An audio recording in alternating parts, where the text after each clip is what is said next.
Saudações a todos, saudações, eu sou o professor Wagner. Retomamos aqui o nosso estudo de termodinâmica, física térmica, na disciplina de física articulada com mecânica.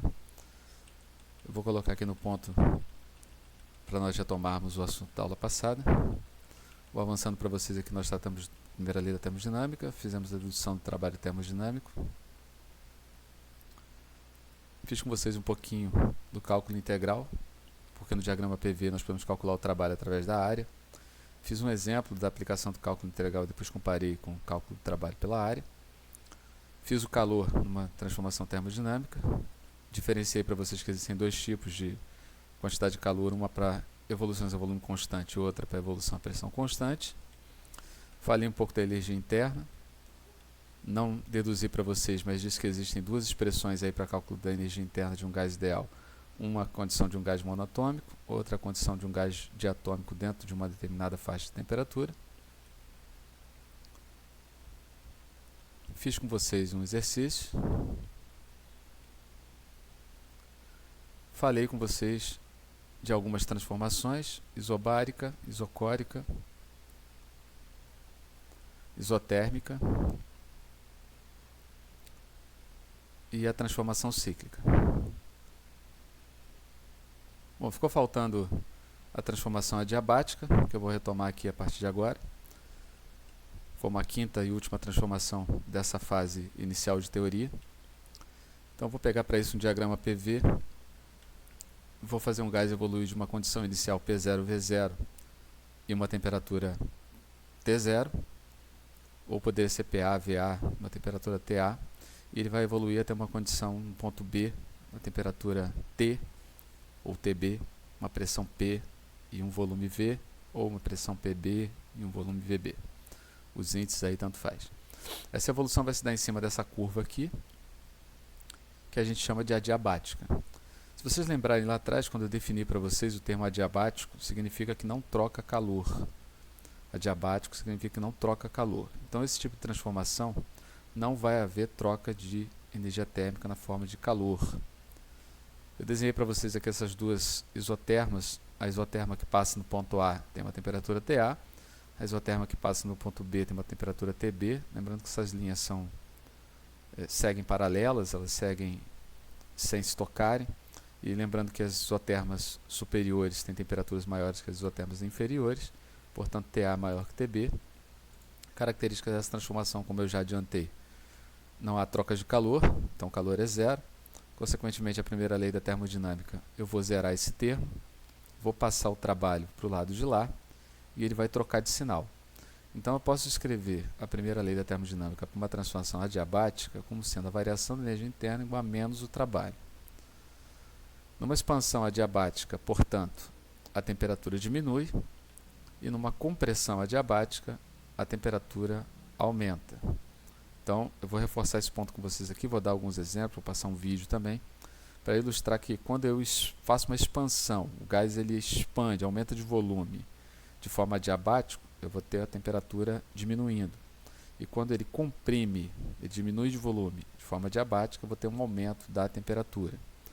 Um exemplo clássico disso aí, gente, é quando você assopra. Se você assoprar de forma rápida, você nota que o gás ele vai expandir dos seus pulmões para o meio ambiente de forma rápida, e não dá tempo de trocar calor então com o seu corpo, porque você está soprando, ele está saindo com alta velocidade, e você nota que a temperatura desse gás diminui, ele sai geladinho.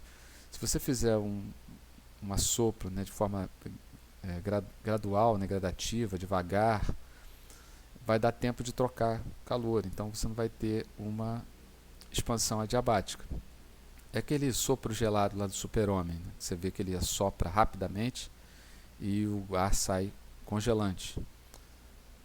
Quero aproveitar para falar de algumas coisas em cima da transformação adiabática. Uma delas eu exponho de Poisson.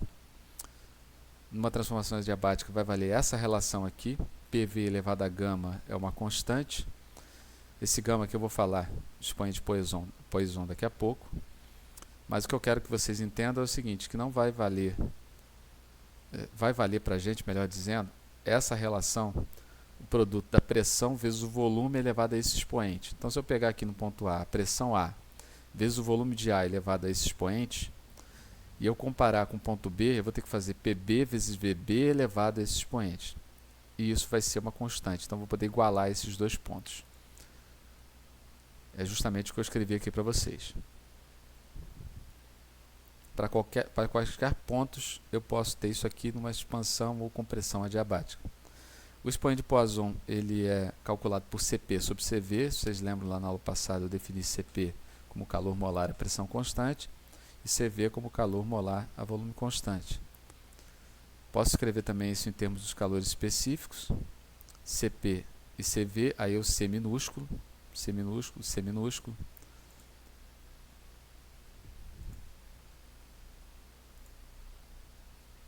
E para falar também um pouquinho da relação de Myers, aí eu posso deduzir para vocês, não é uma dedução complicada. Se a gente analisar uma isobárica, a gente vai ter a pressão constante. Então, o calor numa transformação isobárica vai ser o QP, o calor é a pressão constante. Vale a primeira lei da termodinâmica, ΔU mais o trabalho. Eu posso substituir o QP por NCP ΔT, onde N é o número de mols e Cp é o calor molar a pressão constante.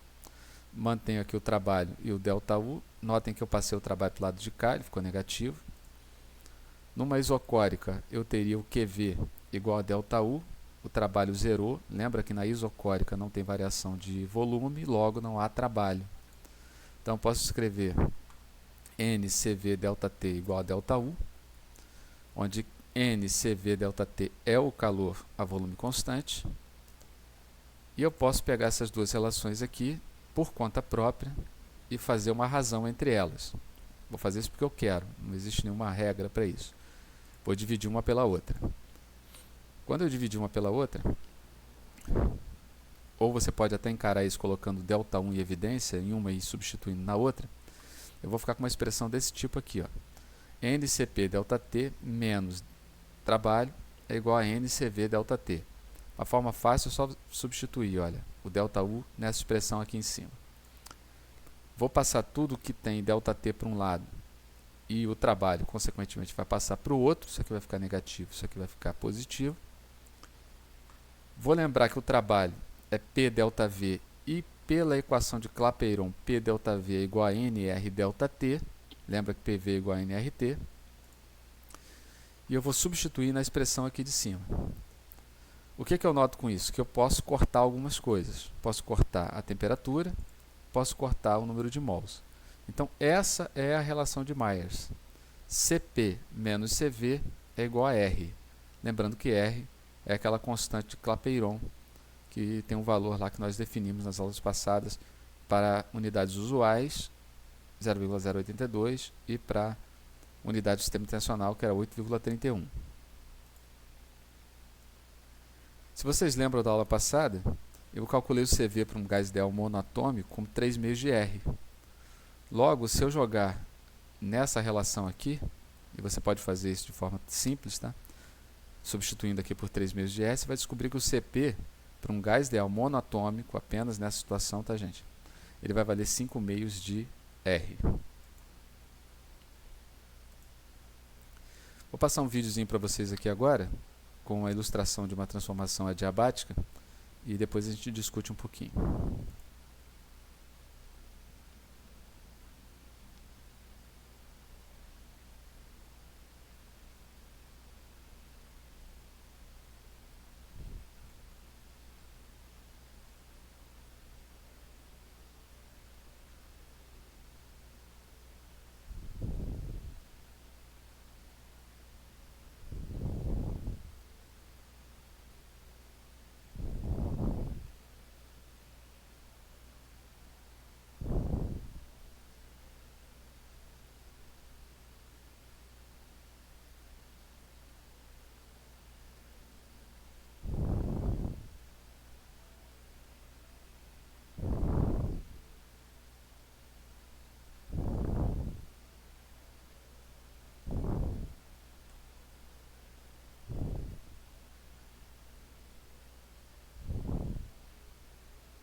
Pessoal, eu vou passar de novo para vocês e vou explicando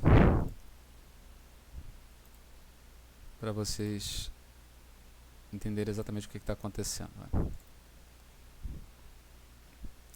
Vamos lá, o camarada vai fazer uma expansão adiabática. Para isso ele vai conectar aqui um termômetro no fundo da garrafa. Veja que ele está mostrando para vocês que o termômetro está funcionando.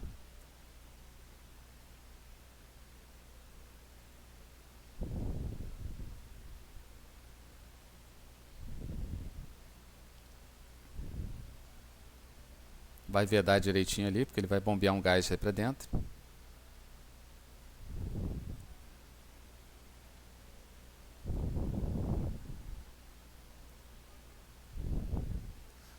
Ele vai jogar o álcool porque vocês já viram que a temperatura vai diminuir.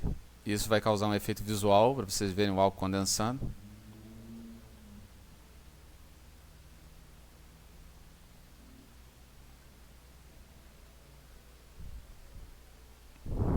Nesse momento aqui ele faz a compressão do gás aqui dentro. Veja que a temperatura vai aumentando.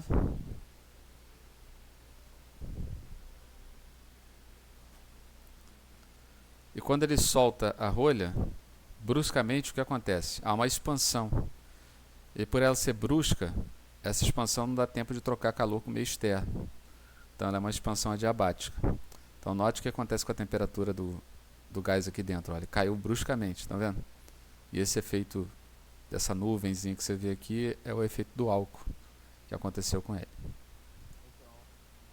O sistema termodinâmico constituído por um gás ideal troca 400 calorias de calor com o meio externo, determina a variação de energia interna do sistema em cada um dos casos: um aquecimento isocórico, um resfriamento isométrico e uma expansão isotérmica. Bom, então no item A, quando a gente tem um aquecimento, o sistema recebe calor. Isocórico significa volume constante, ou seja, não há realização de trabalho. Então vou jogar na primeira lei da termodinâmica, que é igual ao trabalho mais variação de energia interna. Como não há trabalho, a variação de energia interna é igual ao calor, que é igual a 400 calorias. Então fechamos aqui o item A. O item B, o resfriamento significa que o sistema cede calor. Isométrico significa volume constante. Então trabalho igual a zero. Q é igual a trabalho mais ΔU. Calor é igual ao trabalho mais variação de energia interna. Logo, a variação de energia interna é igual ao calor, que seria de 400 calorias. Mas como há um resfriamento e esse sistema está cedendo calor ao meio externo, eu tenho que botar um sinal negativo aqui nele. Letra C. Uma expansão significa um aumento de volume. Isotérmico significa que a temperatura é mantida constante, ou seja, o ΔU igual a zero. Lembra sempre que o ΔU está relacionado ao ΔT. Então, se o ΔU é igual a zero, a primeira lei da termodinâmica vai ficar Q igual ao trabalho mais ΔU, então Q igual ao trabalho. Como ele está pedindo aqui a variação da energia interna, já ficou determinado logo pela própria expressão aqui que o ΔU é igual a zero. Vamos dar sequência então, fazer mais um exercício, questãozinha do Enem. Um sistema termodinâmico cede 200 joules de calor ao ambiente, enquanto sobre o sistema se realiza um trabalho de 300 joules. Nessas condições, a variação de sua energia interna é em joules de. Aí há as alternativas aqui para a gente, né? Vou fazer para vocês, aplicando a primeira lei da termodinâmica, que é igual ao trabalho mais variação de energia interna. Ele está dizendo aqui que o calor é de 200 joules, e por que eu boto um sinal negativo aqui? Porque ele está dizendo que o sistema cede, então eu tenho que botar um sinal de menos, enquanto sobre o sistema é realizado um trabalho, ou seja, um meio externo realiza trabalho sobre o sistema, então o sinal é negativo, e o ΔU eu deixo aqui do lado. Então passando esse 300 para o lado de lá vai ficar positivo, vai ficar 300 menos 200, consequentemente ΔU é igual a 100 joules. Busco a alternativa ali, a alternativa C, marco, acabou, corre para o abraço. Pessoal, o que a gente erra nisso aqui? A gente erra nos sinais. Os enunciados dos problemas é que vão nos dizer o que a gente tem que fazer em relação aos sinais, tá? Então, muita atenção em relação a cede, recebe, variação de volume. Se não houver variação de volume, consequentemente não há trabalho. Então, tem que ficar muito atento aos enunciados dos problemas. Um gás ideal passa do estado A para o estado B, como mostra a figura A. Sabendo que um ATM equivale a 10 a 5 Pascal, calcule o trabalho realizado pelo gás nessa transformação. Então veja aí o diagrama, passando do estado A para o estado B. O modo do trabalho realizado pelo gás é dado pela área da região sombreada, olha, região embaixo da curva, sempre o diagrama PV. Essa figura aqui é um trapézio. Tá? E professor, por que eu não posso usar P igual a ΔV? Porque o P não é constante. Você está vendo que ele começa em 4, termina em 2. Por isso que eu tenho que usar a área da curva. Base menor, 2. Base maior, 4. Como está em ATM, eu tenho que multiplicar por 10 a 5 aqui para poder fazer a conversão para Pascal. 10 menos 2 dá 8. 8 litros. Atenção.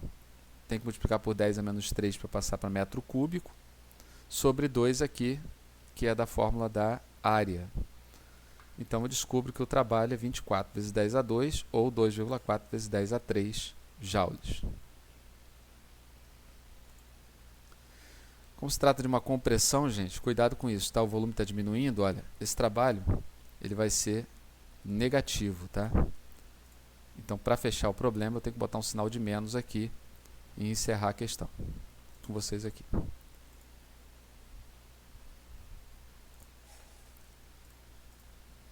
Dando sequência, em um recipiente fechado há 3 mols de moléculas de um gás ideal, inicialmente temperatura de 400 Kelvin. O calor molar a volume constante desse gás é CV igual a 21 joules por mol Kelvin. Esse gás é aquecido até a temperatura de 600 Kelvin. O calor recebido pelo gás e a variação de energia interna do gás. Bom, a quantidade de calor que é recebida pelo gás a volume constante, ela pode ser calculada pelo calor a volume constante, que é NCV ΔT. Lembra, gente, da aula passada, que isso aqui nada mais é do que macete transformado para a gente trabalhar com número de mols. Substituindo então os valores aqui que eu tirei do problema, olha, número de mols igual a 3, CV 21 e o ΔT é final menos inicial 200 Kelvin. Substituindo, 3 vezes 21 vezes 200 deu 1,26 vezes 10 a 4 joules. Então matei o item A.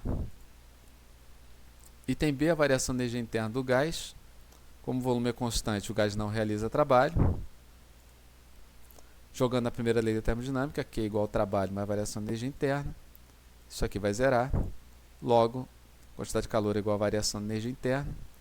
Então, a variação de energia interna é de 1,26 vezes 10 a 4 joules. Ou seja, todo o calor recebido pelo gás se converteu em variação de energia interna porque ele não realizou trabalho. Bom, vamos lá, dando sequência, fazer mais um probleminha com vocês. Dentro de um cilindro munido de um êmbolo móvel, há 8 mols de moléculas de um gás ideal, ocupando um volume de 200 litros, a uma temperatura inicial de 400 Kelvin, sob pressão de 1,3 vezes 10 a 5 Pascal. Veja que é uma ilustração do problema. Um cilindro contendo gás ali, um gás considerado ideal, e um bico de Bunsen ali que vai aquecer.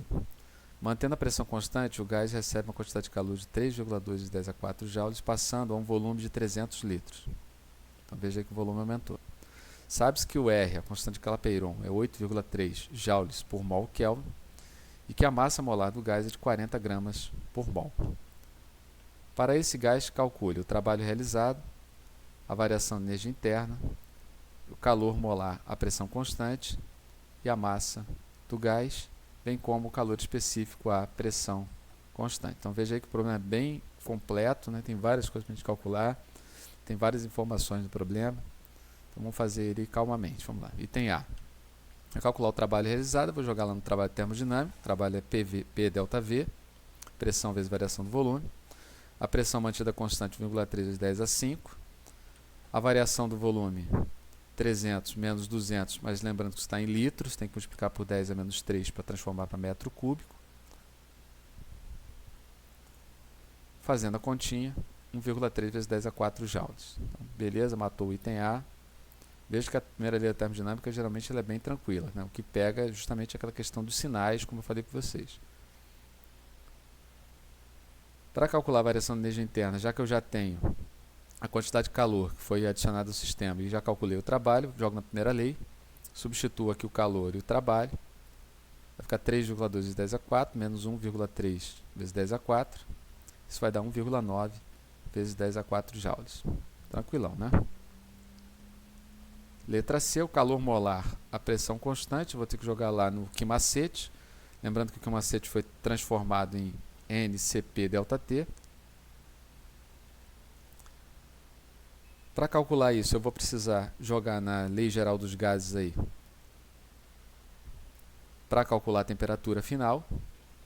Então, vou botar aqui o volume inicial, temperatura inicial, volume final, temperatura final, vai dar 600 kelvins. Com isso, eu posso jogar dentro dessa expressão aqui 600 menos 400 no lugar do ΔT.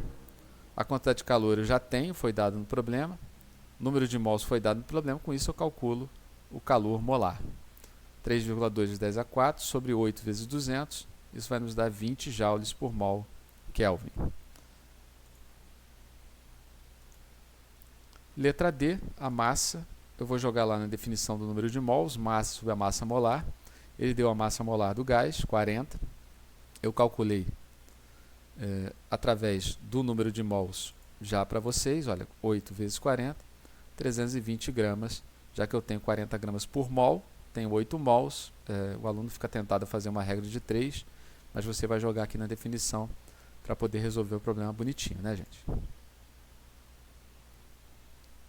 Então, para finalizar, o CP, o calor específico, a pressão constante, eu vou usar a definição lá, mCzinho vezes P. O CP, eu calculei aqui 20. A massa molar, que é 0,40, que é 40 gramas por mol, eu transformo para quilogramas.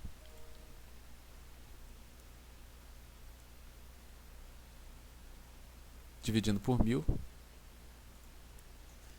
E eu vou obter 500 joules por quilograma Kelvin. Tá, pessoal? Cuidado aqui para não deixar em grama, tá? Porque senão vai sair da unidade padrão do sistema internacional. Bom, galera, eu posso usar também o Q-macete para calcular o CP, já que eu estou querendo o Czinho, né, o calor específico, a pressão constante. Então, vocês podem ver que substituindo os valores aqui, daria exatamente o mesmo resultado. Tá? Vou fazer mais um exercício para finalizar. Um gás ideal está inicialmente ocupando um volume de 1 litro a temperatura de 300 Kelvin sob a pressão de 8 atm. Esse gás sofre uma transformação adiabática, passando a ocupar um volume de 2 litros. Sabendo que a razão de Poisson desse gás é 5/3, calcule a pressão e a temperatura do gás no estado final dele. Se necessário, use raiz cúbica de 2 igual a 1,25. Bom, pela lei de Poisson, P1V1 elevado a gama é constante. Então, P1V1 elevado a gama é igual a P2V2 elevado a gama. Substituindo os valores, 8 vezes 1 elevado a 5/3 é igual a P2 vezes 2 elevado a 5/3. Resolvendo isso dessa maneira, tá, gente? Elevando os dois lados ao cubo, eu vou ficar com isso aqui, ó, P2 ao cubo, 2 elevado à quinta potência, e 2 ao cubo, já que é 8, elevado ao cubo. Tá? Então, por enquanto, estou fazendo só um rearranjo matemático aí para vocês, tá? Passando esse 2 para o lado de cá dividindo, eu vou ficar com 2 à quarta. Então, P2 ao cubo é igual a 2 à quarta, o que significa que P é igual a raiz cúbica de 2 à quarta. Eu vou usar aqui o que ele me deu, transformando esse 2 à quarta por 2 vezes 2 ao cubo. O 2 ao cubo vai sair da raiz. E eu vou deixar o resultado assim, tá, que é o que eu preferiria. Mas como o cara do problema nos deu isso aqui, você pode substituir e achar 2,5 atm. Então, gente, para calcular a temperatura final, eu vou usar a lei geral dos gases, P1V1 sobre T1 é igual a P2V2 sobre T2. Lembrando que isso aqui está valendo nas transformações adiabáticas também. Isso vai valer sempre que eu tiver o número de mols constante na transformação, não tiver vazamento de gás, por exemplo. Vou substituir os valores aqui conhecidos, ó, P1 igual a 8, V1 igual a 1 e T1 igual a 300. O valor de P2 eu já achei aqui no item A. O volume final é 2, ele deu no enunciado. E eu vou fazer as devidas multiplicações multiplicar cruzado e fechar com T2 igual a 375 kelvins. Pessoal, chegando nesse ponto aqui, eu chego ao ponto que eu programei para a aula de hoje.